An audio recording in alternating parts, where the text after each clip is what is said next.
price is our price. Beyond the product, you're getting the quality service, the installation, the experience in general. Come down to our shop. We're Take a gonna look be at our here shop. in 5 years when if you ever have a problem or if your glass breaks and you need to have something replaced. Exactly. We're gonna be here. Oh, absolutely. Because there's never a shortage of $100 tint jobs or $100 details, but those guys don't last very long. This is our life's work, our life's passion. It's what we're good at. It's what we know inside and out.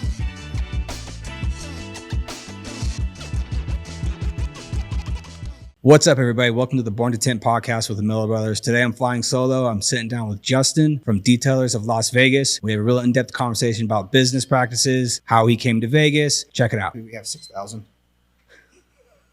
Dude, that's a feat in and of itself. Yeah, no, it's taken us. We started, what was it?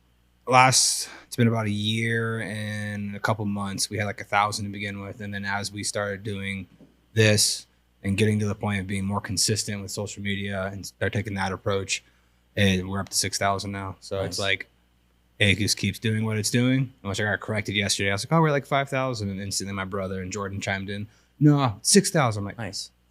My bad. So I'm not that far up with the times, but yeah, I mean, it works. It definitely works. It's something to do. Yeah, and it's increased your our brand and your awareness, and people recognize your face before they come in. So it's a good thing. Oh, that was the biggest thing. Is like our biggest push behind it was to grow our flat glass side of our business.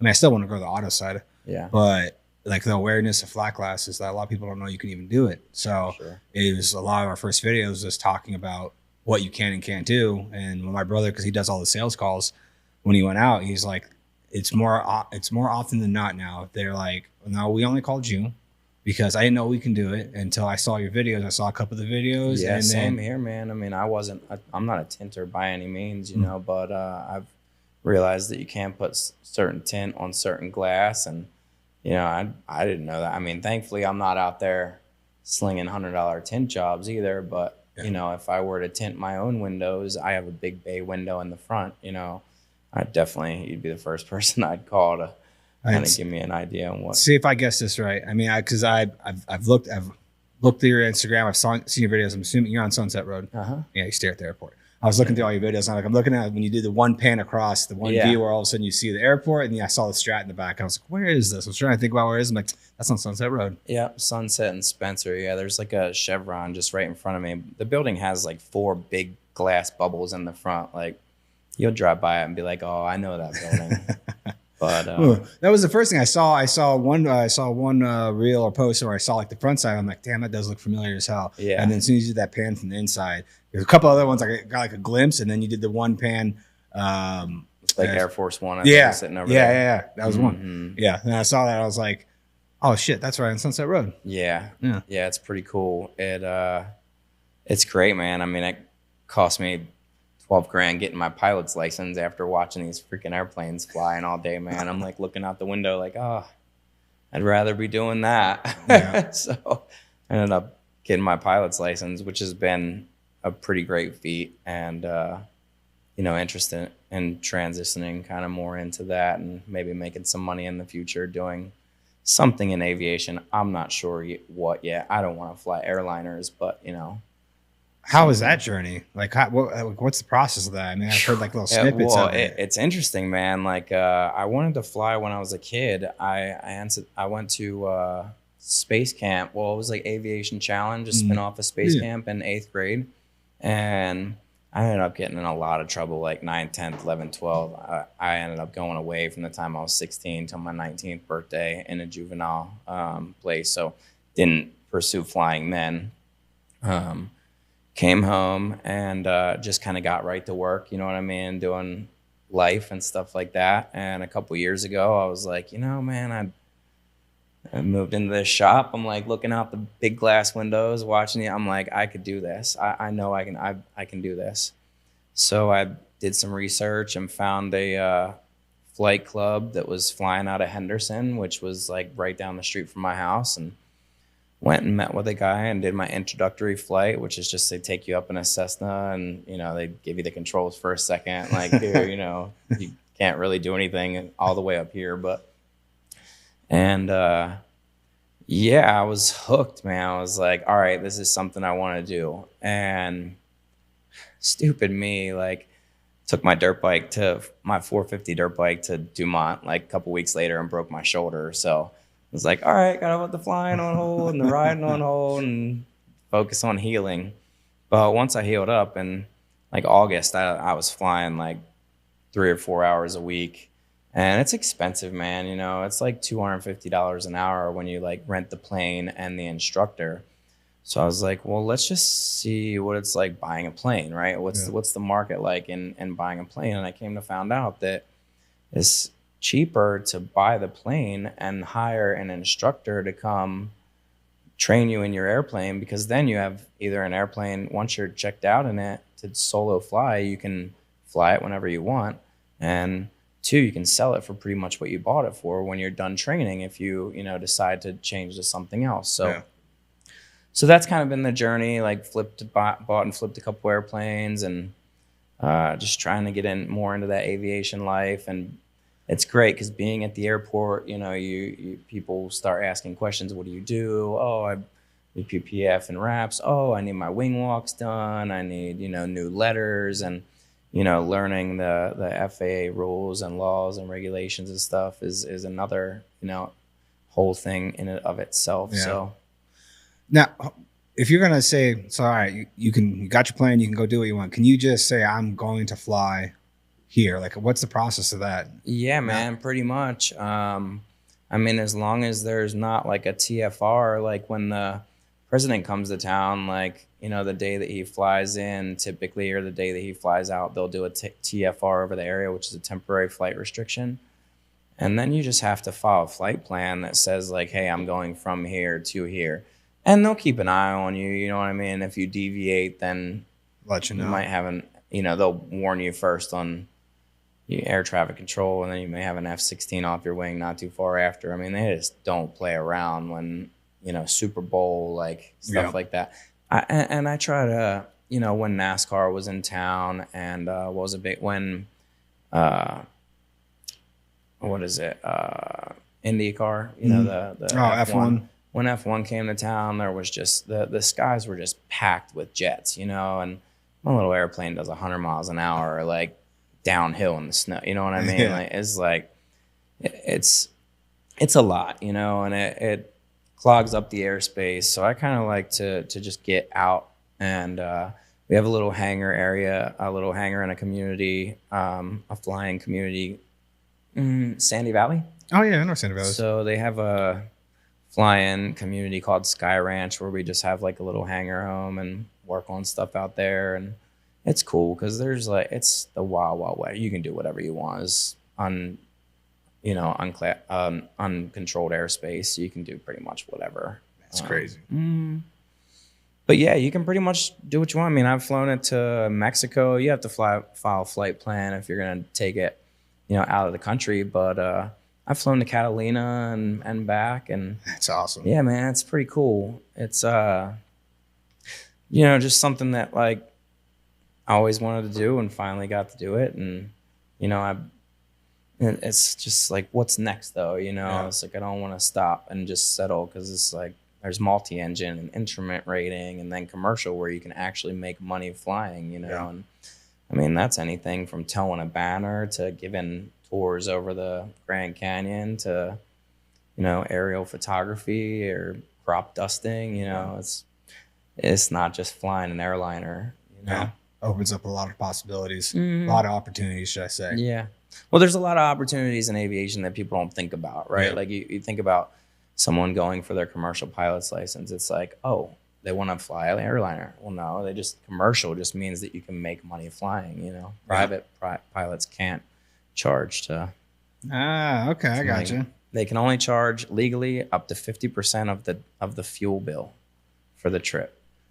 Yeah, so if you and I were to go to Catalina and I was like, hey, the fuel's $200, and you're like, here's $200, and you got upset with me and called the FAA, they'd be like, oh, Justin, give me a call. Oh, Jesus. It's like that, you know, and it's not that petty, but you know, it's the rules, and that's one thing that, you know, I've went through life always kind of a rule bender, I guess. I always kind of walked the boundary, if not broke the rules. That's one thing that I'm not willing to you know, just sacrifice on is like safety is first and Yeah. key. And because it's not just me, it's other people. And, you know, Yeah. so.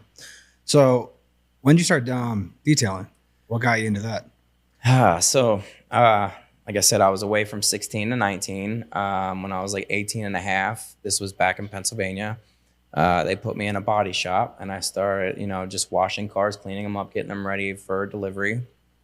And then started doing some paint work, like edging in, you know, door jambs and stuff that had been repaired, under hoods, inside of fenders, stuff like that. And when I got released, I went home and, you know, did a bunch of stuff, but ended up, you know, always kind of detailing on the side. And when I moved to Vegas in 2007, I worked in a restaurant and was like, you know what, like maybe it's time I start a business. So I just kind of bought a little pickup truck. It was a 1983 Mazda B2000, this tiny little, you know, Yeah. Datsun looking Nissan truck, like, you know, tiny thing. Um, and just kind of built it from there, man. And focused on motorcycles mainly at first because I didn't want to carry around a whole lot of water. Smart. And I rode motorcycles and raced motorcycles. So I was kind of in that, you know, that scene. And there was a need for it. And, you know, I enjoyed it. So I just did that for a little bit. And then my son was born in 2014. And then I was like, okay, I gotta like push now, you know, and that's when I like, you know, bought a trailer and started marketing. But the company was called Two Boxers Mobile Detailing after my dogs, you know. I was like, who's Googling Two Boxers Mobile Detailing? Nobody, right? Like they'd call me and be like, oh, are you a fighter? Or, you know, I don't know. Be honest, I thought that at first too when you first said it. So Yeah, exactly. Yeah. So, you know, when I rebranded in 2017, I was like, what are people Googling, right? Like they're Googling like detailers in Las Vegas. So that's not available. It's detailers of Las Vegas. It's 2 letters away. And, you know, it was great because organically we grew really, really quickly. But then obviously everybody started using that as a keyword and stuff. So the organic growth kind of slowed down. But thankfully I had built enough of just a momentum of clients. I mean, you know how it is. Like ahead of the game, ahead of the curve. Yeah. Clients buy new cars all the time, Yep. you know, and they need them protected and tinted. And I mean, window tint, I thought about it. Were you at Mike's thing in Houston? No, but we have been. I've been in contact. I have yet to go to any of his events. The one here in Vegas that he had before SEMA, what was that 2 years ago? I want to say. It's just timing wise because at the time we were working with MediaTune. Yeah, yeah. So we Yeah, were they're great like, guys. yeah, they invited us over, but I think we had projects. We had something going on to where it's like it was too last minute, and I couldn't get away at the time. Because But the reason I ask is because, you know, I never, and geez, I went in 2024 and had been detailing since forever. And it's like, I never realized that the need for window tint is just so big. Like I bought my truck used. It was the first thing I did was tint my windows, you know, and they made you realize at that conference that everybody's focusing on PPF and ceramic coatings and these high ticket items.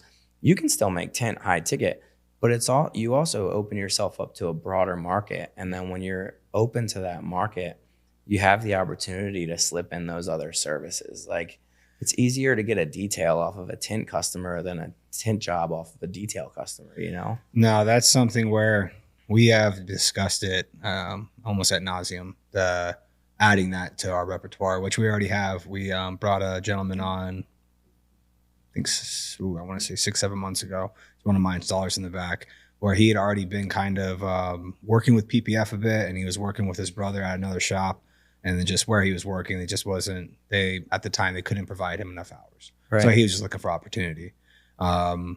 Submitted his resume, sat down and talked with him, and like it worked out great. He has great attitude, eager to learn, picked up tinting really quick. Nice. And like he still had the background of like paint protection, still needs some polishing here and there. Yeah, for sure. But the one thing that really intrigued me when I sat down with him, he's like, "Oh, no, I can do paint corrections." And like, and he has 8 years of experience with paint corrections. Like he paint corrected his truck one of the days that we just had a down day. I think I looked at it, and it's like we've been wanting to add detailing. Like one of my cousin's husband, I've been trying to get him to move out here. He lives just outside of Philly, and now he does everything. But he started off with just doing detailing, and like when it comes to detailing, wizard. Like it just like, and it's like I was like, dude, I'll move you out here. Right. I'll give you an entire division. I want to add detailing now because it's the same thing. Like yes, getting that detail customer, that is a much smoother transition from that to tint, and then the opposite way. But 100%. then you have your customers that you've been doing tint for years. Now you can throw in there, hey, you want to get car detail at the same time? Exactly. And then also just adding the free value of it too. Like if you're winning tint jobs at a high enough price point to more, You detail the car for him. exactly. And then it's like, don't drag your price down, just offer more value. At 100%. Yeah. So it's definitely something that where we were already being the bay that we just walked through that had the car look like Austin Powers car in that truck. Yeah. I have to get with my contractor. We're going to pretty much turn that into a wash bay. You got to rip out the carpet, panel the sides, and I want to make it to where we actually start doing paint correction and also do ceramic coating too, because it just goes hand in hand with PPF. For sure. You know, I mean, I can't tell you how many clients technically or opportunities we've lost because we've given the price. Do you guys do ceramic coating? No, Right. we don't.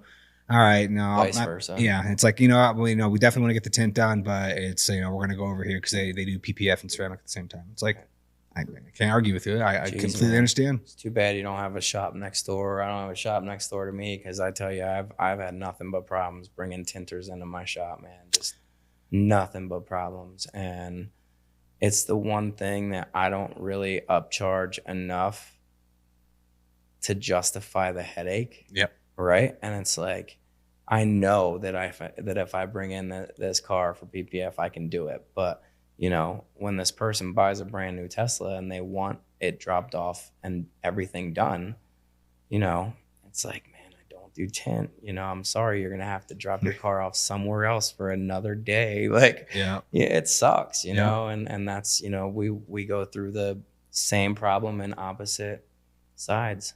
yeah. No, it's definitely something we've been looking to add for some time, and then even when it goes like the flat glass, adding window washing. Like a window cleaning, like we get asked constantly when we're out on a house job, "Oh, you gonna clean the outside too?" And like usually the customer is just kind of joking, making Right. it playing fun, but Yeah. Have a little pamphlet card pull out, hey, this is what we charge for cleaning. Yeah. Or I mean, it would be a great thing for you to offer in your final, you know, when you're getting paid at the end of the thing, hey, we have a service that would come out and clean these once a month. We can get you signed up today. Yeah.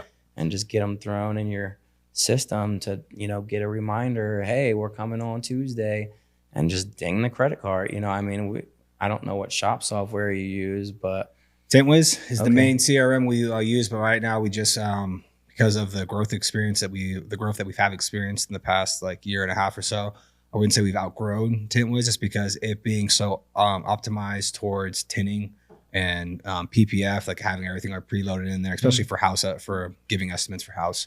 Like to go in, we take a picture of the room, exact measurements go in, it gets named, Yep. putting the digital proposals together. That now we have actually just took on Go High Level Okay. as our CRM we use for our sales team. Yeah. And then TintWiz we use for operational Nice. base. And then we just have things get zapped together, and then we've got to just build out our protocols and our Yeah. SOPs and everything. So, Same. but yeah, it's been a fun year and a half. And as everything keeps growing too, like beyond adding those two things, like as you can see the walls in front of us, this is going to be our academy when it comes to flat glass. Yeah, I love all the different window shapes and frames. That didn't occur to me until you just said that now. But you know, man, it's like anything. It's what you put into it is the energy it gives back. You know. Oh, And absolutely. Because that's where we've been now. The big push came at the end of last year where we thankfully, TintWiz has always been behind us on, I mean, majority of things that we wanted to go out and do. I mean, starting the podcast, he was our first sponsor and one of our big sponsors.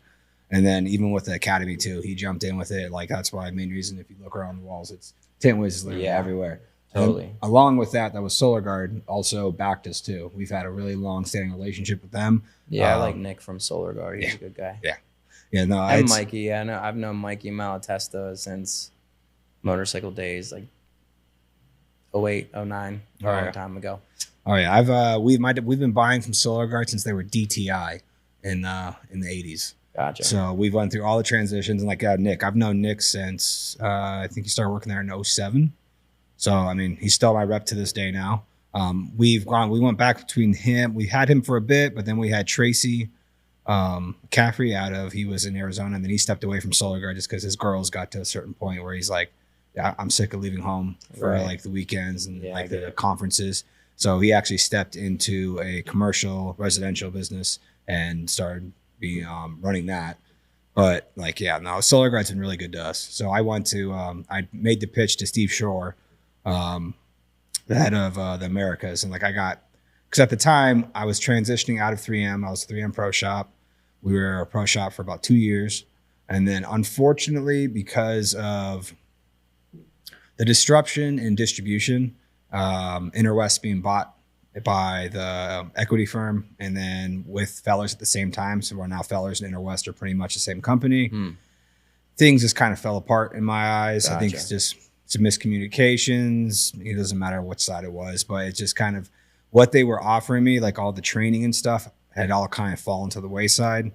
And then Solar Guard was chomping at the bit to get back my auto business, because I'll never leave Solar Guard or Panorama, because when it comes to flat glass films, it's the best film on the market. Nice. I mean, I will argue with whoever about that. I've used majority of the films. When you say the best film, do you mean for the installer or the customer? Both. That's why I'll never leave them. Most definitely the best product out there when it comes to solving the majority of the solutions. Now, they obviously don't hit all the product areas. One of them being at the moment is exterior spectrally selective films. So like with 3M, we have Prestige 70, which we're also a Prestige dealer. So I'm able to get my hands on any of their product. But it's what they've been adding to the repertoire over the past couple of years. They're steering the ship in the right direction. Now, all of the exterior films are 10-year warranties. So they have invested heavily on the exterior films because they know what glass is coming. What's the advantage to doing it on the outside as opposed to the inside? It really depends on the project. So if I throw a glass meter on, if the low E coating's on surface 3, so if we're standing inside piece of glass, whatever you put your hand to, that's surface 4. On the opposite side of that single panel glass on a dual pane window, that's surface 3. If there is a coating on that piece of glass, we don't touch interior. Now, there are some products out there that you still can get away with putting on the interior with that coating there, but it's counterproductive unless you're just trying to deal with fading, because what's going to happen is the heat's going to pass through. Whatever makes it past that coating is going to hit the film, and the film bounces it right back into that coating. So it gets trapped into that single panel piece of glass. You can still put a safe film on there not to break the window, but that window is going to heat up significantly and it's going to radiate inward. Yeah. So it's going to offset what you're doing. Right. So if you want actual true heat rejection, you got to go to the outside. And then if it's on surface 2 and it's a hard coating, you have to go exterior, because it will end up the same thing. It'll overheat the window, it could possibly break the window, and you're not going to accomplish any heat rejection at all. And then beyond that, you have turf burn film. That's now becoming a huge problem, because now, especially in Vegas, getting rid of all the grass. Well, I've seen film that people have, parked their car at work and it's burned a hole in their PPF. Mm-hmm. Absolutely. So is that the wrong film being used for that particular? That is the natural glass. That's the glare on the natural glass. And then also with how high performing the coatings now are on windows that are going in, that is the heat being rejected by that piece of glass and being magnified on. So the film that we had put on, the one product we do carry right now, which is the only product at the moment that actually carries beyond it being a glass warranty and everything else, because there's other products that do that, they actually have a turf burn guarantee on it, to where they did all the R&D and stuff on like what, how much can we offer? Because we know there are going to be some burns. There's certain things that you can't control, like how the house sits, exactly what angle it's sitting at, right? How far away certain things are. So they have $1,000 turf burn guarantee, which we'll get some customers like that turf costs me more than $1,000. Like, we understand, but this is what is the only product on the market that will actually give you something in a guarantee. And then the only thing beyond that you can do is put perforated screen on the window, which if you spent that much on your turf, you don't. Yeah, exactly. You don't want to look at that shit. No. So is that what's happening then? That with glass that's untinted, the heat is just going right through and dissipating into the house, or it's if it's dual pane if it's dual pane annealed, so no coatings, yeah. And then you have kind of two ways you can go with that. So if you have no coatings in your windows, just because older glass, say late 2000s, early 2010-ish time, there a lot of just regular glass was going in. It's either you rip your glass out and put new glass in, which can cost you anywhere from $30,000 to $100,000, depending on what type of glass you want to put in. Sure, yeah. I mean, my bookkeeper, she got a quote on her house. She had, I think, 250 square feet of glass. Anderson Renewal was going to be like $100,000. She's like, I'm good. Found another company, I think, got it down to, I want to say around like 30 or 40. Yeah, but still. Yeah, and it's like you can either do that, which I told her, I was like, let's just tint it. It was beyond the glass for her. It was also just like the seals and everything were blown. Right. Like air was leaking so in. New windows then. Okay. Yeah, that stuff like that. You need new windows. But for sure. if everything's sealed up nice and tight, instead of paying $20,000, $30,000 for glass, you can retrofit with tint. And then it really comes down to just what questions or what answers we get back from our questions. What are we trying to accomplish here? You're looking for heat rejection. You're looking for UV protection. You're trying to stop fading. You want people to still see in. You want no one to see in. Yeah. So, just stuff like that. Yeah, I keep thinking about what I'm going to do with my front bay window. But, man, when I work there at nighttime, the light just, that window might as well as be a mirror. Like, I can't even see out front. I'm like, be people out there watching me, or who knows, I would say exterior, does the glass get screwed with? Because you can go with an exterior clear window or a clear tint, and then the heat rejection on that's going to be phenomenal. Because that's the other added benefit too. Now, instead of waiting for the heat to pass through or penetrate multiple layers of glass and the space in between the glass, just reject it before it even we're hitting it before anything even gets anywhere near the building. Yeah. So it's just, those are the main scenarios. And then also too, it makes sense, like say on a commercial building, because if you have an office or a giant space where you have like multiple walls in the middle of windows and you have cubicles, so you have all the stuff you got to move, even some school situations too. Like the longest warranty you're going to get with a commercial install, even with with us being our pro dealer, I think it's 16 years. So you sacrifice 6 years. The cost of the cost of the install is probably going to go down because of the different product you're using. And then also the benefit of the heat rejection is through the roof, because they have films now that get upwards of 91% TCERT. Wow. Which makes a dramatic difference. Oh yeah. So it just really dependent on glass, and the glass is changing so rapidly now. I mean, there's a lot of films or a lot of windows, like pretty much every window in here except for those front two, because that's just single panel glass. All of these, I was able to get from a company I wrapped their box trucks in. All he does is new residential or pretty much new or remodeling residential windows. And I was like, any chance you got extra glass laying around? He's like, dude, my boneyard brings me over to like 2 shelves in his big ass warehouse. He goes, you can pick from anything in here. These are either mismeasurements or a customer canceled a job on me. Wow. And we got to go through, and it was like a kid in a candy store. I was like, ooh, I want 2 of those. I want this. Cool. But every single one of these windows has Surface 2 triple silver low E coating, which renders technically my most expensive, my highest end product. It renders it useless because it's already doing everything that a spectrally selective film can do. Like we have a film called Highlight 70 that is upwards of $32 a square foot.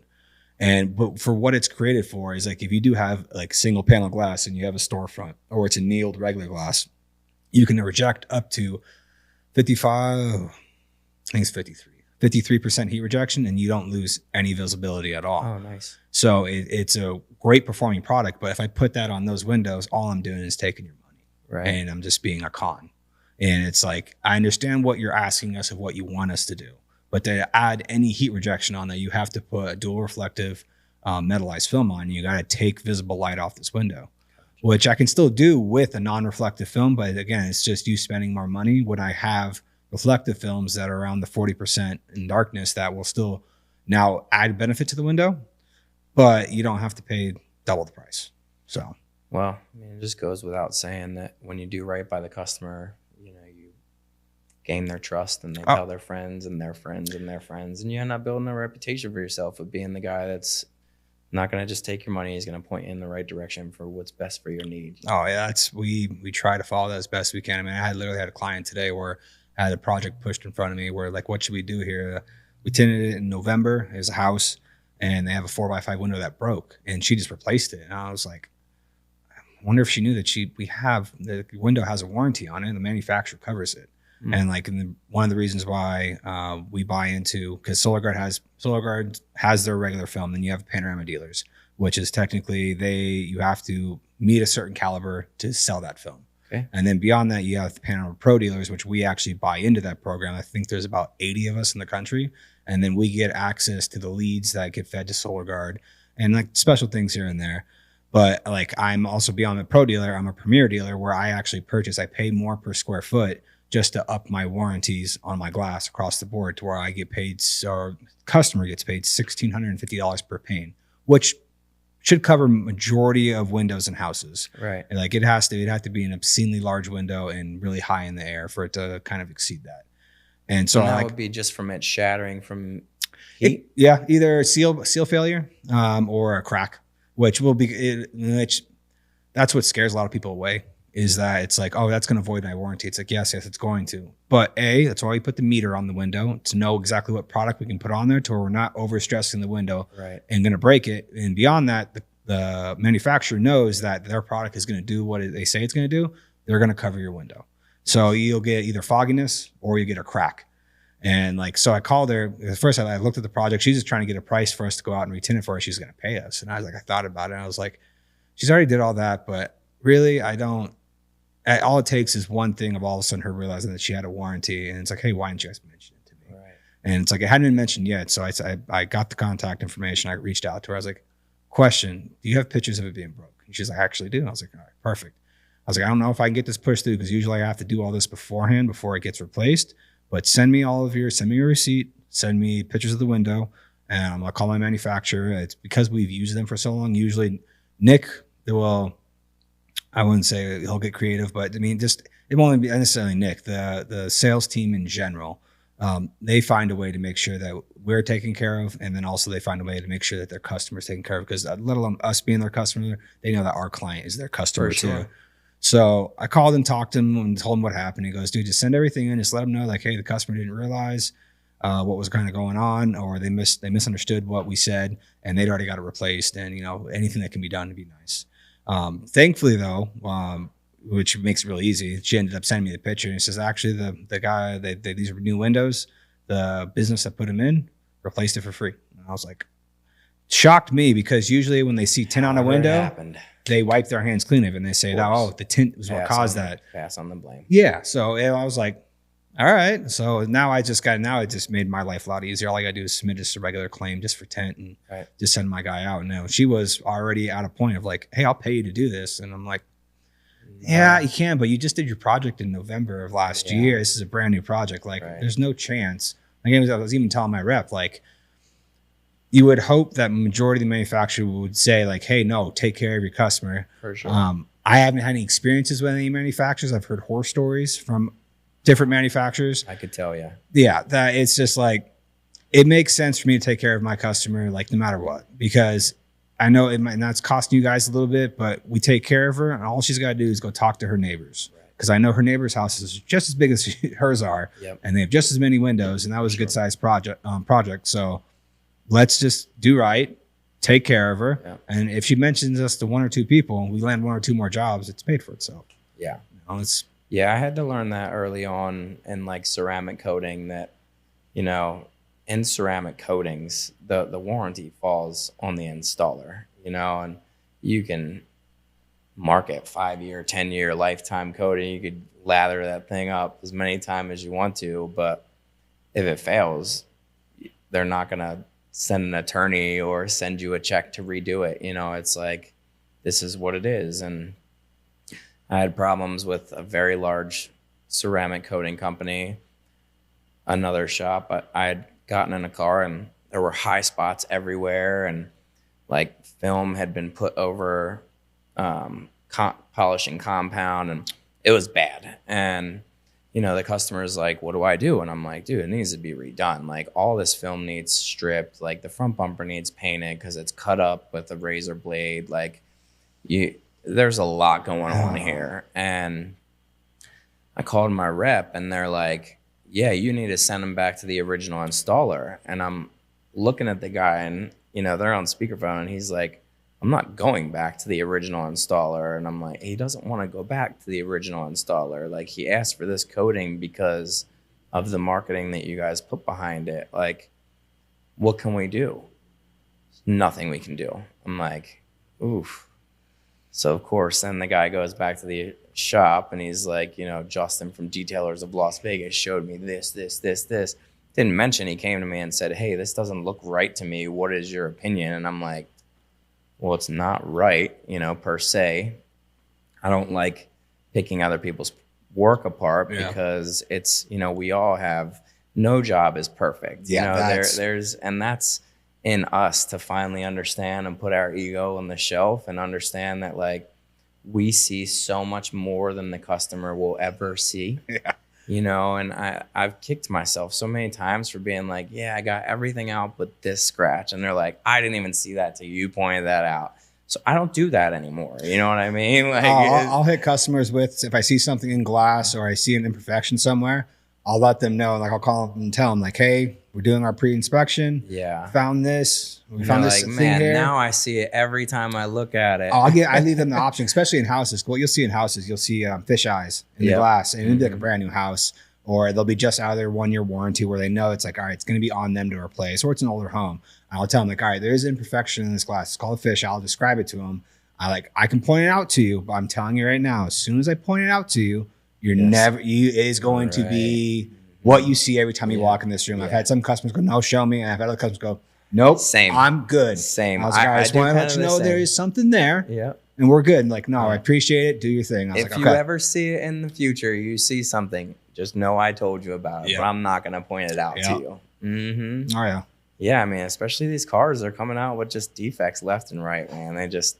The quality control is so bad nowadays. So I'm assuming you hate working on Teslas. It's not just Teslas, man. It's everything. I mean, yeah, it's GMCs, it's Jeeps. You know, the Grand Wagoneer I did a full body PPF on had dirt in almost every panel. A brand new Tesla came. You know how it has like the line on the front bumper, like that body line. Yep.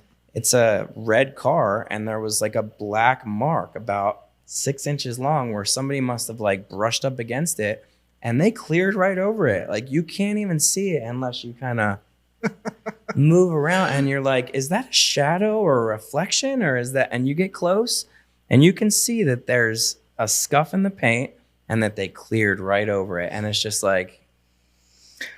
Oh, yeah. I really want to put paint protection film on this for you, okay? Because it makes me money. But do you want to address this with them first? You know, and a lot of times people don't even see it, man. But it's like something like that is, I'm not going to, because if I put clear bar over it and it looks glossy, you know, it's then up to me to convince them, hey, it didn't happen at my shop. But if it's glossy black plastic, I'm like, I didn't paint the bumper, you know? So it's been really important nowadays, especially to just document everything, you know? And I'm sure TintWiz has, you know, your stuff. You're able, what I use has the area where you can just put pictures, send proposals, and, you know, just document everything. It's like, it's really just to cover you, you know? And I have protocols in my auto side, which all my guys, I've given them to them SOPs of what to do in certain situations. Like if you see something, picture, load it. Yep. Like before the car comes in, we take 8 pictures, 1 of every side and then 1 of each corner. And like there are multiple jobs that I've been saved on, and there's certain jobs to where it's like, unfortunately, the picture was taken by a potato. Yeah. It's just, and I understand with especially when you have big rushes, like certain pictures, and like I'll show it to them, like, guys, you guys got to give me something to actually work with here. And there's times I've taken clean pictures to where, unfortunately, the paint was just so gloss at the moment. I'm getting the reflection of the gravel on the ground. I'm like, I'm looking at it, and I'll go to the customer. I'm like, I don't see it in the picture, yeah, but I don't see it in the picture, so I'm gonna take care of it for you. And like, and that's my biggest thing. I tell the guys that too. You guys gotta give me not only ammunition against the customer, but I'm not gonna say like I know you guys aren't gonna purposely damage the car, and then you guys know if you do, you know to come to me, and it's just hey, shit we'll handle it happens. how we can. We'll take care of it, and as long as it wasn't negligent what you did, like it's something where it's a repeat offense over and over again, I'm never going to ding you guys, especially if it's something that it's like, well, this has never happened before. Right. It's don't worry about it. We'll get it taken care of. But now this is why we do this. Yep. Add something new to the list. There's a new SOP in place because of this. It's like, absolutely, you know, back east, man, wherever you see a deer sign, you know, on the side of the road, there was a deer hit there before. And they're like, oh, deer crossing, you know, there's going to be deer here. Yeah. For sure, man. But we had during COVID, me and a business partner had a fleet of Toro cars, like 36 cars. I mean, so we got in the habit of taking pictures of everything. I mean, the Challenger Hellcat Red Eye alone did like 79 grand one year in just extra fees.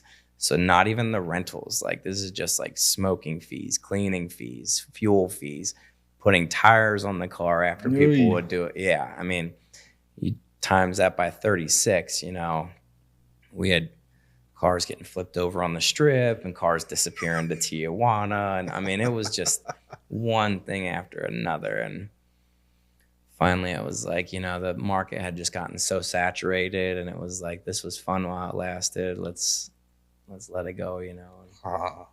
But we ended up just selling the majority of the cars back to the dealer because you'd have to get a dealer license if you're going to sell more than 3 a year. So really? Mm-hmm. Did not know that. Sell more than 3 private party car sales. You know? I did not know that.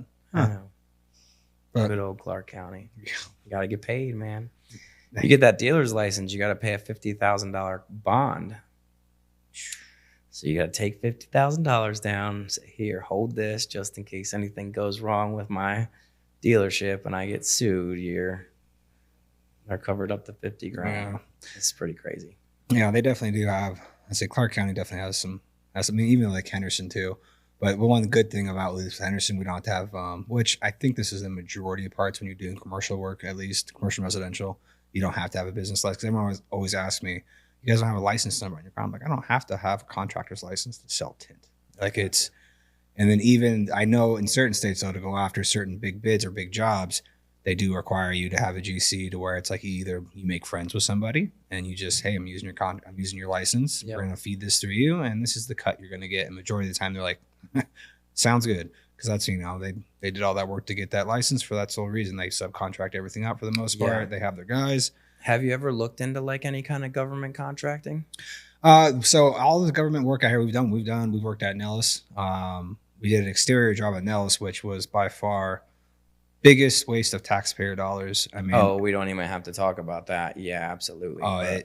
They put one of our films that is rated for interior install. And we, at the time too, my dad, we probably had put like 2 or 3 bids on this building because like every year it comes up, they want to get the project done. Yep. Budgeting, we already spent our money next year.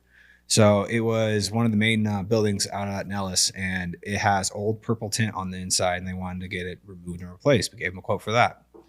And then all of a sudden they're like, hey, we actually want to put this, a contractor gets a hold of us and hey, actually we want to put this product on the outside. We're like, we know, it's an interior product. Well, one of the engineers, high up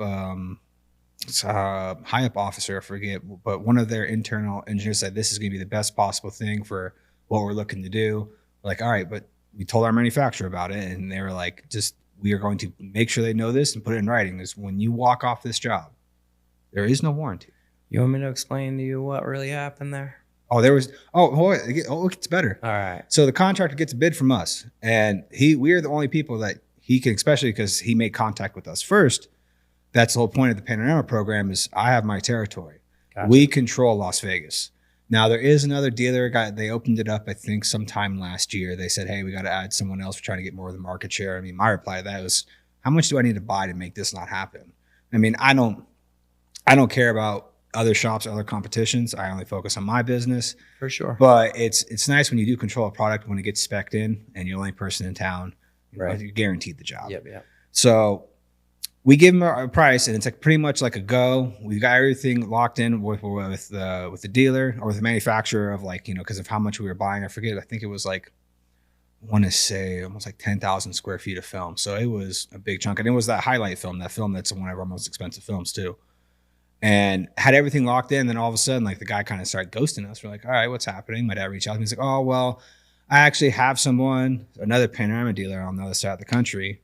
He reached out to them, and for some reason they said yes, and they were going to send him the film, and then he was going to have his guys do it. Which, after finding all that out, it was pretty much like, you're going to match this price, so we're going to go with them. Yeah. We found that out. We hit Solar Guard up, and they did right by us. They ended up cutting us eating enough of it to where it's like, we're not going to pass up on this job. But the dude pretty much said, like, I want to make, like, I think it was like 30 or 40, like, I want to walk away $30,000 or $40,000 in this job. And this is the budget for it. So what you do for this, or I'm gone. And it's just like, so, all right. So what happens there is a very interesting process. When the government has a need, like toilet paper, let's say Nellis needs toilet paper, the janitors there can't just order toilet paper from Amazon or from Walmart or from wherever. They have to put a bid out, a solicitation out for toilet paper, okay? And then you, me, my 10-year-old son, my 11-year-old son, whoever can go on this webpage and read all these solicitations. Nellis needs 50,000 rolls of toilet paper. And then my son could then reach out to Amazon or Walmart and say, hey, government needs 50,000, or I need 50,000 rolls of toilet paper delivered to Nellis Air Force Base. What is the number? Oh, the number is $50,000. Okay, well, it's $150,000. So I submit that to the contracting officer. I bid $150,000. And if I'm the lowest bidder or the only bidder, they don't have a choice. It's $150,000. Okay. Not only that, but a lot of these programs, they will get funding via some congressional hearing or whatever. And then if they don't use it, they lose it. Yep. Okay, so it's the whole reason why Harry Reid Airport is now a Harry Reid instead of McCarran Airport. It wasn't because they wanted to rename the airport. It was because if they didn't utilize the funding that year, they wouldn't get it the next year. So stupid. So that is how the government works when it comes to everything. I mean, even down, the movie War Dogs, where they bought the Chinese bullets or whatever, and it's like, well, let's put them in American boxes. Well, that kind of stuff happens, you know, and it's like everybody's mad at Elon, and it's like, what are you mad at him for? Like, he's actually pointing out what's going on here. Why he's pointing out why gas is $3.50 here and $6 in California. Like, gas isn't any more expensive here or there. Yep. That's state tax that they're taxing you. And you have no problem paying it, and you have no question as to where it's going. Yeah, the whole Elon thing blows my mind. Like, the people are like, oh, he's going to get my Social Security. Like, do you think he gives literally two shits about $200,000 or $1 million? Like, it's not if it's going to somebody who earned it. Yes, and it's just like, first off, he already has the top security clearance that you can have. He builds rockets for our government. Like, are you kidding me right now? Yeah. Like, no, the government spending alone. We had another project, which the funny part about the Air Force one, after we get done with this whole job, they call us out because, like, well, that window has a scratch, that one does. It's like, you guys put interior film on the exterior. What do you want us to do? Yeah. So we just replaced the windows because that was the only way we were going to get paid. It's just, all right, whatever. Replace the windows. That job gets taken care of. City Hall. When they in 2000, I want to say I was still in high school at the time, so I think 2005. They built the new section of City Hall for Henderson. We got the first part of it. It was going to be a 3-part contract. We're working with the contractor on the first 2 parts of it, which was the new build, and they had to put security film. This was, after 9/11, pretty much almost all government buildings get security filmed. So they wanted to put a 8mm product on anything that was within a radius of the parking garage, to where if someone sets a bomb off, it's going to stop. And it's like, the funny part is which they didn't necessarily need to. They didn't even put any attachments around it, securing the security film in place. Right. Because their biggest concern is we just don't want shrapnel. Glass. You're going to get hit with a piece of glass instead of a bunch of little pieces. So it's like, okay. A piece of plastic with glass stuck to it. Yeah. Exactly. So we did that part. And at the time, we won that, and like I worked on it at the time. It was prevailing wage, into which like they wanted to make sure we crossed all our T's, dot all our I's.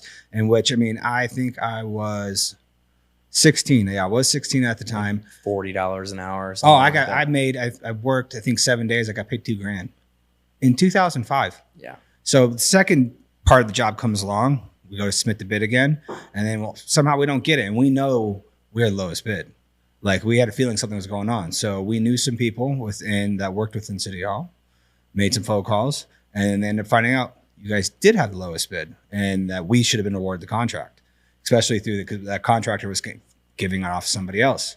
They found that out. Instantly we get told, no, you're going to get it. And they're like, well, it's because, last time, you guys didn't have hard hats. And my dad's like, are you serious? You honestly think that I wouldn't go buy hard hats? You guys said you don't need to buy them. We'll just give them to you. Right. So we use your hard hats. And then they pointed out like me being too young, which it was just like, I was pissed because I was like, yes, another big payday. Yeah, exactly. So I got pushed off the job. And so we completed that section of it, which that would include like the mayor's office. We had to put 14 mil on there and actually anchor it down because they actually wanted it to, because where his or her office, whoever the hell is running it right now, where their office is, you can pull a car up pretty closely, and they wanted to make sure they could stop a two-ton blast from anything coming in. So the third project comes around. This time they open up the bid to general contractors because they think that you have to have a business license or a contractor's license to bid on the job. Well, what they didn't know is for tint, no, you don't.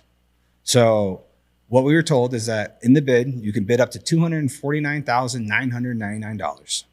You have to be in this meeting at 10 o'clock, doors shut. As soon as the contractors found out that all you had to do as a tint shop is you had to be able to put the bond up. So my parents put their house up. And they're like, all right, put the house up. And then it's like, my dad went into that bid for the first initial meeting. And at 10 o'clock, they were the only ones in there. Nice. And well, my dad, unfortunately, my mom being in my eyes way too nice, and they all say, oh, we're going to wait a couple minutes. My dad should have been a dick and said, no, it's 10 o'clock, shut the doors. And we could have turned around and charged $249,000. There's not a damn thing they could have done about it. Yeah. So they let another company comes in, I think it was like 5 minutes, 10 minutes after. And then me and my dad were discussing it at the time because this was, I was already out of high school. So I was working full time already. And he was like, what do you think I should do? Like, we can bid it at 70. And this is the margins we're looking at. But I think if I bid it at, I think it was like 52 or 51, I think this will get the job done. We'll have a good amount of work for the time being. I looked at my dad and I was like, dude, it's not worth it. Yeah. Like, they're going to make our life hell. They already made our life hell in the previous two installs, where it's like, we were pointing out things like on the new building, we go into tint a window and it's got weld marks all over the whole thing from someone cutting metal. Right. And we like point out to whoever was in charge at the time, I'll just do it. We did it. And then the boss comes around. What's this? And it's like, we told them that this is weld marks. And they're like, well, no, that's dirt in the window. Like, okay, we're going to take this one off. We're going to show you what it is. Oh, I've had to do with that. Any more of this, we're going to be tacking onto the bill for every single one you make us do this to. So we ripped that one off, showed them, didn't bug us again. But the problems we had with the first two jobs, I looked at my dad, I was like, no, bid the high bill, the high. And if we don't, we don't. And then ended up finding out that if he would have bidded what he wanted, when we found out what the contract was won for, we would have won the job. I was like, dude, it's not worth the stress. Exactly. It's not worth it. There comes a time in life where, and in your career and automotive work specifically, that it's really nice to be able to pick and choose, and it's nice when your intuition tells you before you even really talk to the person, or like it's along the lines of someone calling me with like a 2006 Altima that they want a full detail on. And I'm like, no, you don't. Not my full detail, you don't. But you can't say that, right? No. But that's, you know that, right? And it's like, how do I say this in a way that they're not insulted, right? And but it really comes down to me, right? And it's like, well, I could tell you any price, and no matter what you agree to, even if I told you it was $100, you're gonna complain about something. Something's gonna be broken in the car or something, and you're gonna somehow try to blame it, and it's like, I hate saying that people that drive 2006 Altimas are like that, but after being burned, it's like, I think I'm just gonna kind of stay away from that kind of work altogether. And it's just like that with the government. It's like, because once you sign that contract, you gotta do it. You're there. You're there. In it. Yeah. And I mean, no matter what, last thing you want to do is get, breach a contract with a government contract. Oh, absolutely. Not worth it. Because not only you're not getting paid for the job, because you're probably paying for attorneys and everything else too. You're most likely going to lose. Yeah. Yeah. With the growth we've had, like before, about a year and a half ago, we didn't have necessarily an internal sales team. After starting the podcast and getting to know Ryan Pineda really well, he asked us, like, would you guys be interested in doing a one-on-one mentorship? And at the time, what we already saw in return-wise from the podcast and how we were already being mentored by him and his team to begin with, I was like, oh, this is no brainer. Yeah, we're going to do it. And we ended up going through it. And then after our first sit down, we went through all our numbers and everything and realized, like, he's like, well, you guys have a sales problem right now. You need more salespeople with the amount of leads that we're getting in. So we ended up finally actually structuring it to where I have 2 inside sales. And then at the time, we ended up having 2 outside sales. Right now, we are at a point where we are now looking for another outside sales person. And we're even looking for a we need another inside sales person too, just because of how many leads we have coming in. Like typically inside sales should be able to handle about 12 to 13 leads properly in the way to where, yes, a couple of them are probably going to be the customer that as soon as you spit a price at them, that is crazy, click. And it's like, all right. But to actually have the true follow-up process to where you're not wasting leads that were good that just didn't get followed up correctly, or you didn't have a good enough process in place to follow up on them. Totally. So with having our internal sales, I'll tell them, like, this is how I want the phone answered. We have a script for it kind of answering. And then when it comes to any questions beyond that, like I don't want you to sound robotic, but these are the factual points. If a question gets asked or anything like that. And then when they sit there and they tell me, like, well, with that price, if I tell them deposit and they push back, or even price and they tell me I'm crazy, I'm like, I'm not lowering my price. Our price is our price. Beyond the product, you're getting the quality service, the installation, the experience in general. Come down to our shop. We're going to be here in 5 years when if you ever have a problem, or if your glass breaks and you need to have something replaced. Exactly. We're going to be here. Oh, absolutely. Because there's never a shortage of $100 tint jobs or $100 details, but those guys don't last very long. They end up doing something else, and this is our life's work, our life's passion. It's what we're good at. It's what we know inside and out. And I mean, if we don't do the best, then it's going to show, eventually it's going to show. That's not okay with me. Yeah. So. Oh, and that's the biggest thing is we tell them, like, because, this person's selling the same product. I'm like, all right, beyond the product, I understand that.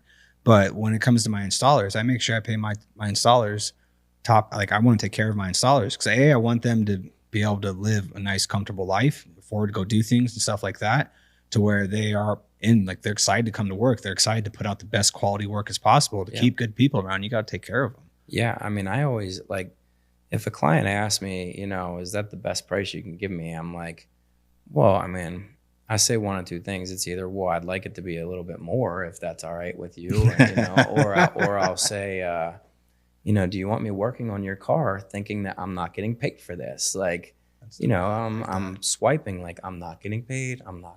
Or do you want me thinking this person came in, they respected me, they respected my worth, they respected my value. They didn't bat an eye when I gave them a price. It's the same price I would give anybody else. And I'm going to make sure that I lift this film and get this piece of dirt out because they value me. Exactly. It's especially in tint is like you have that. It's that critical moment of integrity of whether or not you're going to remove that contamination or they'll never see that, and you and I will see it every single time. They might not see it for 6 months. And then one day they see it and all of a sudden it's like, it's like the first day they took it home. Yep. But that's just the nature of the business. And the good times far outweigh the bad, right? Absolutely. That's why we do this. And that's one thing that Ryan pointed out to us. Like certain things we'd have questions about, like altering or changing something, and like he'd be like, all right, let's break this down number wise.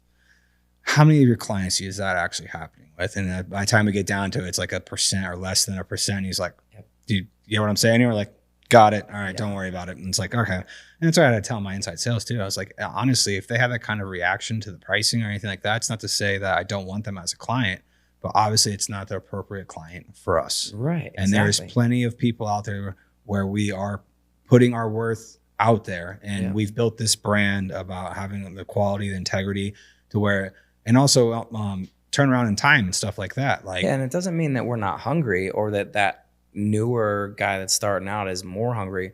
We're more knowledgeable. Yes. You know, and it's like this, like, I think back to my mobile detailing days. My goodness, man, I would go to someone's house and detail their car for like $100. Like, I'm talking, I'd spend like 6 hours on someone's car. That's a luxury service, first of all, detailing. Yep. Mobile detailing is an even more luxury service, right? Because you think you would get, you know, taking your time out to have to leave and drive your car to the shop and drop it off and Uber back, and you know that's all takes time, right? So you have somebody that comes and does it in your driveway. They bring everything they need, the electric, the water, the pressure washer, the chemicals.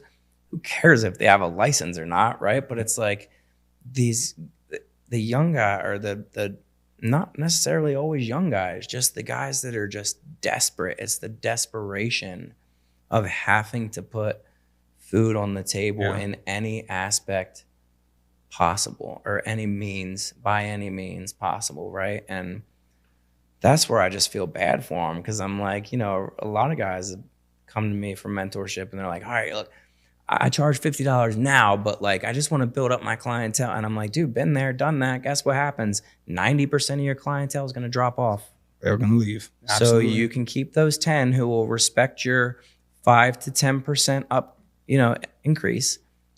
Then you increase it again a couple of years later, say bye-bye to them, you know, and you find yourself having to market to a new class of clientele, not class, but a new market each time you upgrade, you know. And it's like, if you're smart, you'll do it from the very beginning. You'll build that value in the beginning, but it's very hard to do when you're starting out and trying to figure out, where do I start, you know?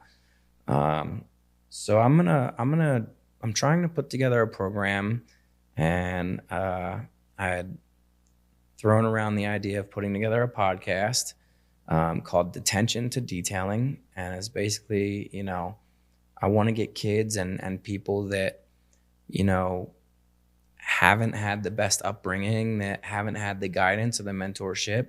And I want to show them that they can either build a life for themselves, working for someone else, doing something that is enjoyable and rewarding, or they can build a life for themselves, doing it themselves. You know, there was about 40 kids, I think, in the place that I was at any given time. And I remember them looking around the room and saying, like, 1, maybe 2 of y'all might make it. And I remember looking around the room wondering who the other maybe person was, because I'm like, I'm not coming back here, right? Like, I'm out. Like, this is not for me. I don't want to use the bathroom in front of people and shower in front. Like, I need my privacy. I need my space. Like, it's not for me. And, but thankfully I had a good support system and family to where I could get out of Baltimore and, you know, the stuff that I was getting into before, and get away from the people that I was hanging out with, and make myself a fresh start. And then when I came to Vegas, it was a huge fresh start. I mean, I couldn't just run, you know, 2,600 miles back home if I was lonely or wanted to get in trouble, or my friends were going out for somebody's birthday. You know what I mean? Yeah.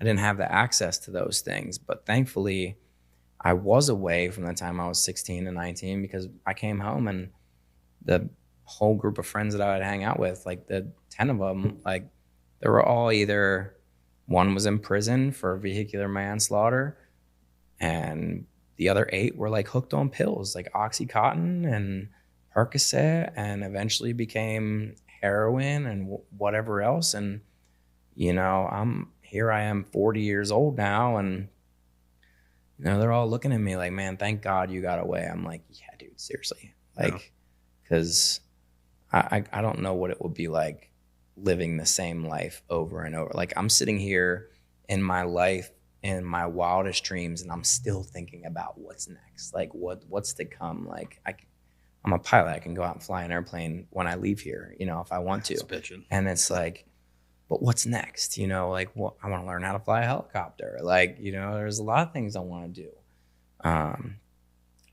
So, you know, detailing's allowed me to do that, which is pretty cool, man. It's like, you know, you hear detailer and you don't think, my mom always says, you're not a detailer. You know what I mean? Like, it's not Entrepreneur. Yeah, but a problem solver, you know, it's like, just bring me a problem and let me figure it out. You know, a paint problem or an interior problem. I don't really like interiors a lot because, you know, people are gross, but Do you do any PPF on interior? Mostly like screens and like the center console and you know, some piano black trim pieces and stuff like that. But man, you know, I removed a door handle on a new M3 so that I didn't have to do the, you know, the line in the cup. Yeah. Dude, set off a freaking no, not that one. I took out a seat in a BMW to shampoo underneath. That set off a check engine light, or not check engine, but some safety restraint. It was like $400 for BMW to reprogram it. The M3, I had taken out the door handle, and it's just one screw in the door jamb now. For the most part, a lot of them are like that, which is great. But some water must have gotten down the door, or the freaking window stopped working. I didn't take anything apart but that one screw in the door handle. The dude comes to pick it up. He's like backing it out, and he's like, "Oh, my window won't go up and down." I'm like, "Great." Dude, you took it to the BMW. They put a whole new wiring harness in the thing. They didn't charge him because it, you know, it had like 1,200 miles on it. But it's just like, I'm sitting there thinking about that at home. Like, great, this dude's window is not going down. It's brand new. Here, I try to like do something proactive so that the job looks better, cleaner, lasts longer, doesn't lift underneath that door handle. You don't have the seam. Yep. I don't know. Why not? Right? Like, because it's one freaking screw. Yep. And sure as shit. You know, It happens every time. Every time you do something nice, or you're doing something like, you know, this is the right way. I'm going to do it this way. I can do it this way. And Yeah. technically take the route of a little less liability, but you know, it's one screw. I'm like, you know, Shark fins on always roofs, happens. like mirrors on, you know, windscreens. Like it's always, when you try to do the right thing and try to make it seamless, there's something stupid happens, and you're just like, come on. Jobs like that, and also for me, jobs that it's where it's like a buddy or it's family or friend, and it's like, and it's the family and friends that don't come to me with hitting me with pricing. It's just, hey, when can I get it done? I need my windows tinted. I'll just tell them, dude, just call the shop, book it, put it on a day. Don't mention me. Just schedule a damn appointment. I know what's on my schedule. Text me which day that you did it on. I got you. And they're like, cool, thanks, appreciate it. And then I go in there myself, make some alterations, put some notes in there. Hey, take care of this person. And I'll put my own pricing and stuff in there. And those are the people I go. But anytime something that usually happens, or if it's something I'm coming in, like my certain core friends, I'll still tend their cars. But there's very few people that I will personally come down to on my day off just to take care of them. Right. But it's like every time I do something like that, sure shit. It's like finishing the windshield as I'm squeegeeing the windshield, all of a sudden scratch across the window. I'm like, awesome. I just add another hour to my day. Yep, exactly. And it's like, God damn it. Yeah, you get a hair somewhere right in the middle, and you're like lifting it, and you get the hair, and then you get 7 more hairs as you're laying it. You're like, you gotta be kidding me. Yep. Like, why did I even go after that? Like, nobody would see that. But it's, you know, doing the right thing, man. It's about that integrity. It's why we're still here. Yeah. No, you were saying that doing podcast, love, even the mentorship, because like beyond the main reason why we started this, selfish reason why we kind of started it all, obviously always pulls back to the company. Podcast helps with us with putting content out, more content, more consistent, drives more leads, drives more education of what we can and can't do. Totally. And then turns up a lot more customers for us. Academy was kind of the same thing. I need somewhere to train guys because right now our biggest bottleneck is labor.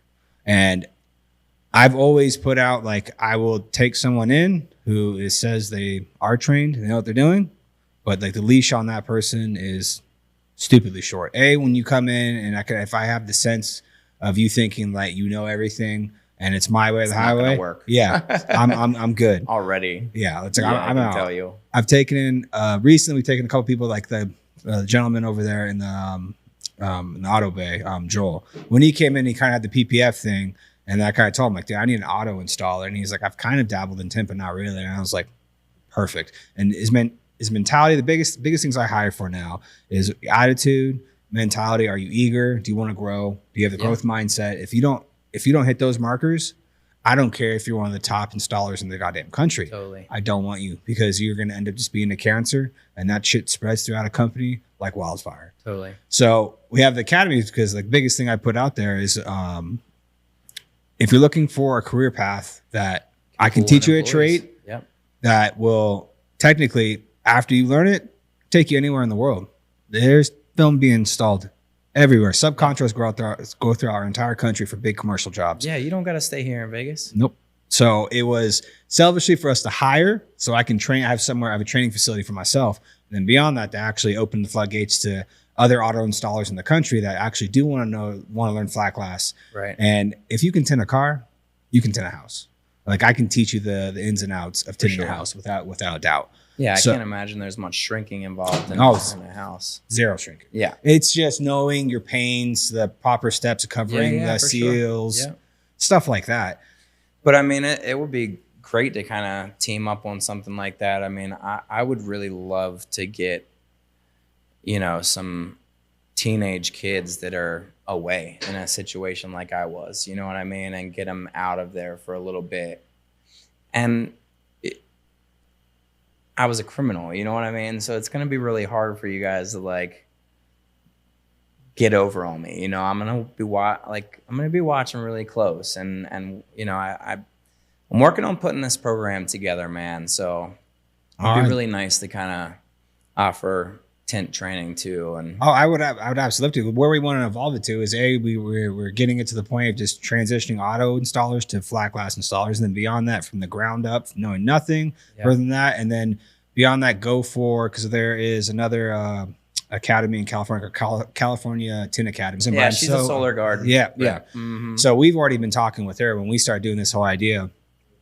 Huh? Roberta. That's the one. God damn, I was way off. Sorry, Roberta. We were both off. Sorry.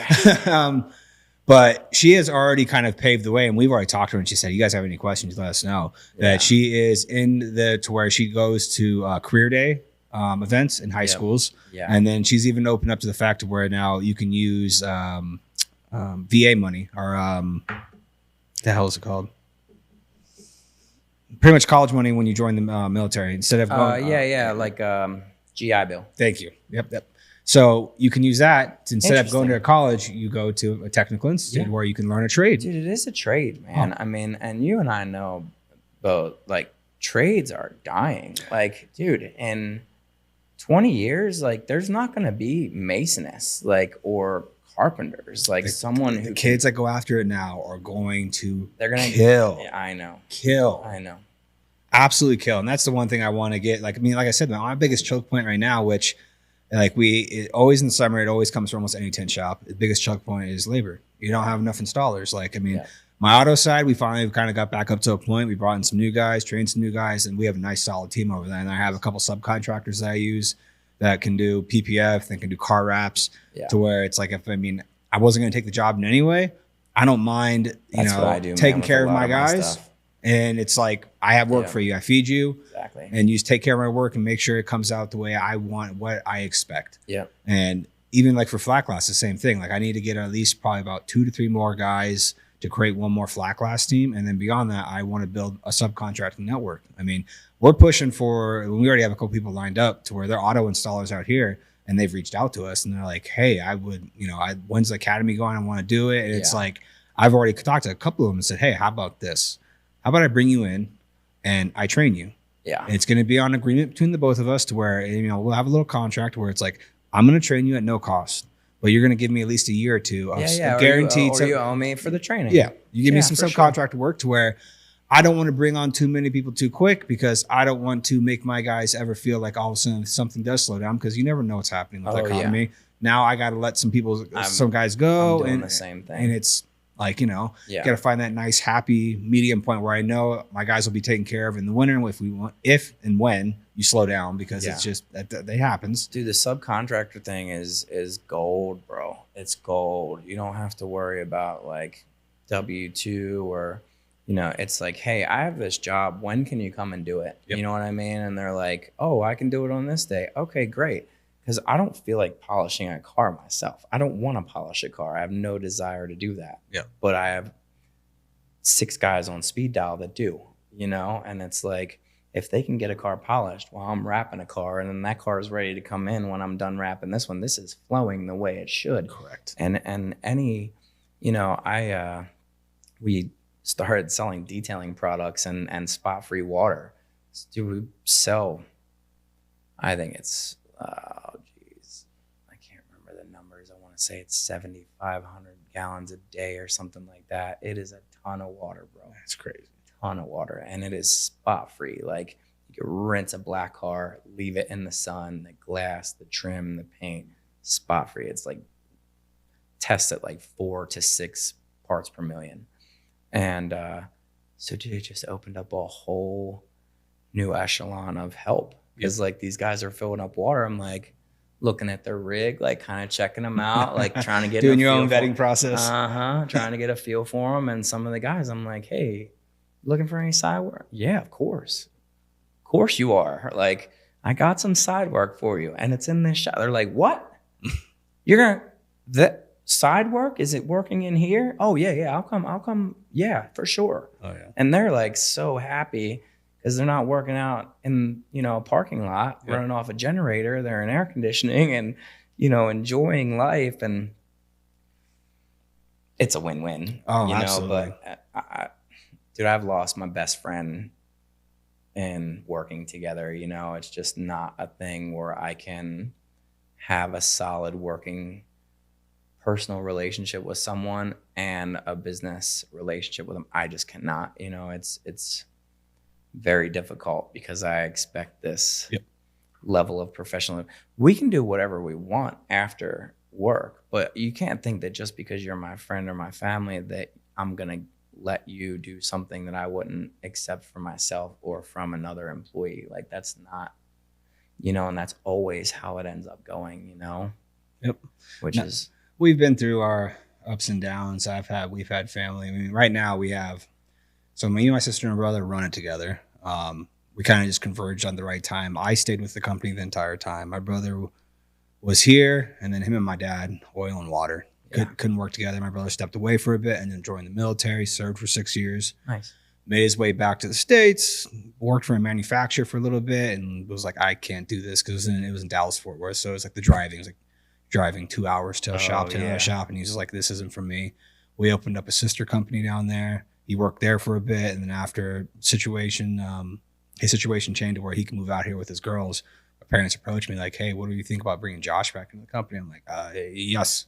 Like, for me, because when we work together, like, I know installing wise, I know he matches. Like, if I have a job I need to get done, and I know it needs to get done with the detail that I know I'm going to do that, I can hand it to him, and I have zero care in the world. Don't worry about it at all. And it's like, having that it's like, yes, absolutely.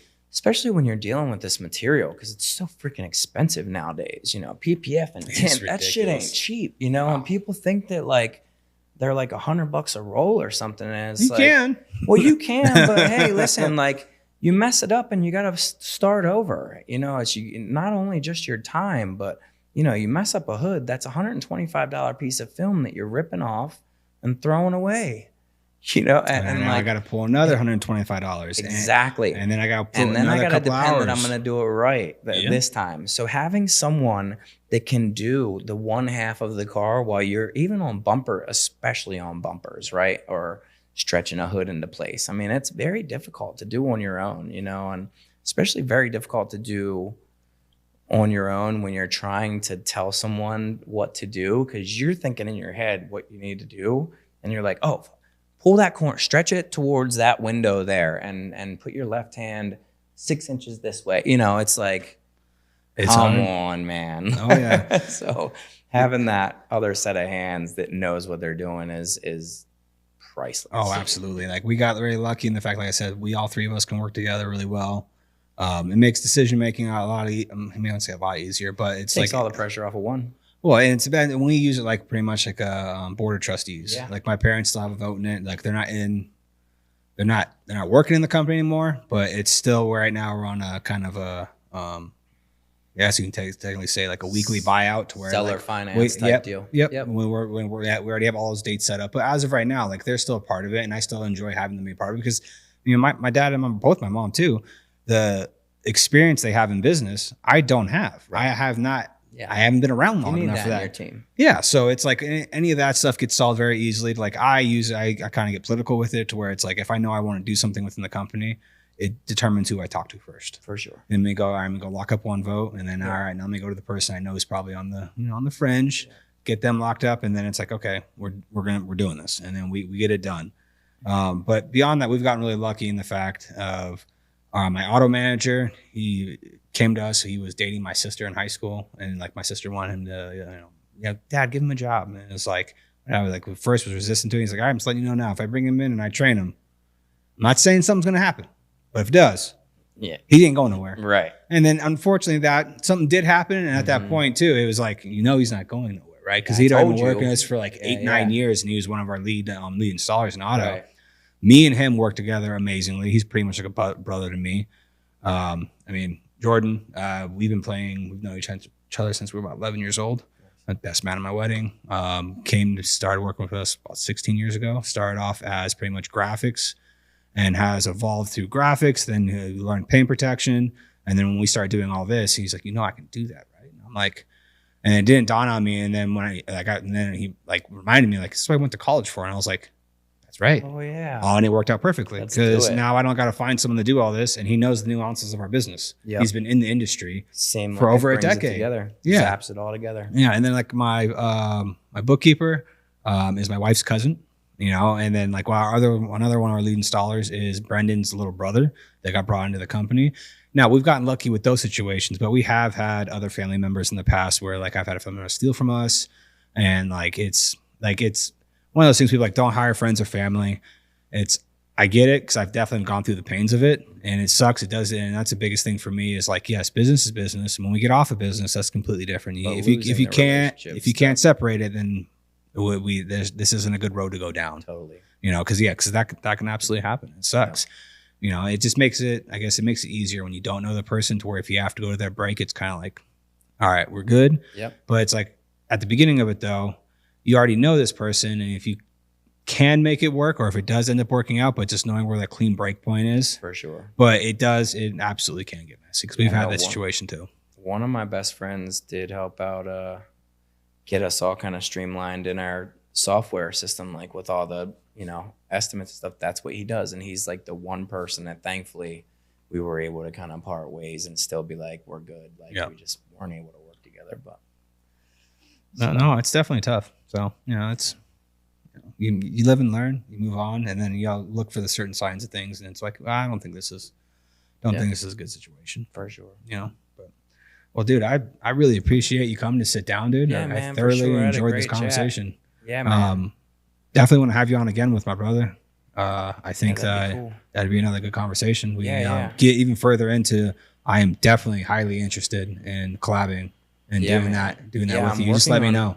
I'm working on getting like the artwork done and just kind of working with the guys next door, because they have, the podcast studio next door is just insane, bro. Like you walk through 2 doors to get into it. The rooms are 3 feet thick walls. Like it's pretty gangster, and I had mentioned doing them because he came out and he's like, will you wrap this table in carbon fiber? I'm like, yeah, sure. And I went over, I was like, oh, this is cool. I'm thinking about doing something like this in my shop.